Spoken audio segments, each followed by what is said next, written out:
আর শান্তির রান্নাঘরে রান্না হবে চিকেন মশলা। চিকেন মশলা বানানোর জন্য প্রথমে সমস্ত উপকরণ তৈরি করে নিয়েছি। মিক্সির মধ্যে রসুন আদা একটু পেস্ট করে নেবো, আর এদিকে মাংসটাকে ভালো করে ধুয়ে রেখেছিলাম। তার মধ্যে লবণ, হলুদ, আদা রসুন বাটা দিয়ে একটু শুকনো লঙ্কা পাউডার, জিরে পাউডার, ধনে পাউডার, একটু গোলমরিচের গুঁড়ো দিয়ে একটু সর্ষের তেল দিয়ে ভালো করে হাতের সাহায্যে মাখিয়ে নিলাম।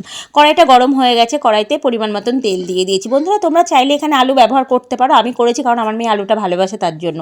তো তার মশলার মধ্যে দিয়ে দিয়েছি জিরে, শুকনো লঙ্কা, তেজপাতা, গোটা গরম মশলা দিয়ে কেটে রাখা পেঁয়াজগুলো দিয়ে ভালো করে নাড়াচাড়া করে নিয়ে তার মধ্যে আদা রসুন বাটাটা দিয়ে লবণ হলুদ দিয়ে দিয়েছি।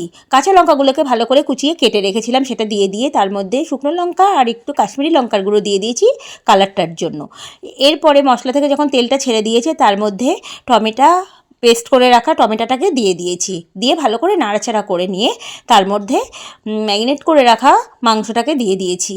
দিয়ে আবারও একটু নাড়াচাড়া করে নিয়ে সামান্য একটু জল দিয়েছি যাতে মশলাটা লেগে না যায়। তারপরে ভেজে রাখা আলুগুলো মাংসের মধ্যে দিয়ে কিছু সময় পরে অল্প পরিমাণে 1 কাপ মতন জল দিয়ে দিয়েছি। বন্ধুরা, এটাতে জল না দিলেও হয়ে যায় ঢাকা দিয়ে, কারণ ঝোলটা তো বেশি হবে না তার জন্য।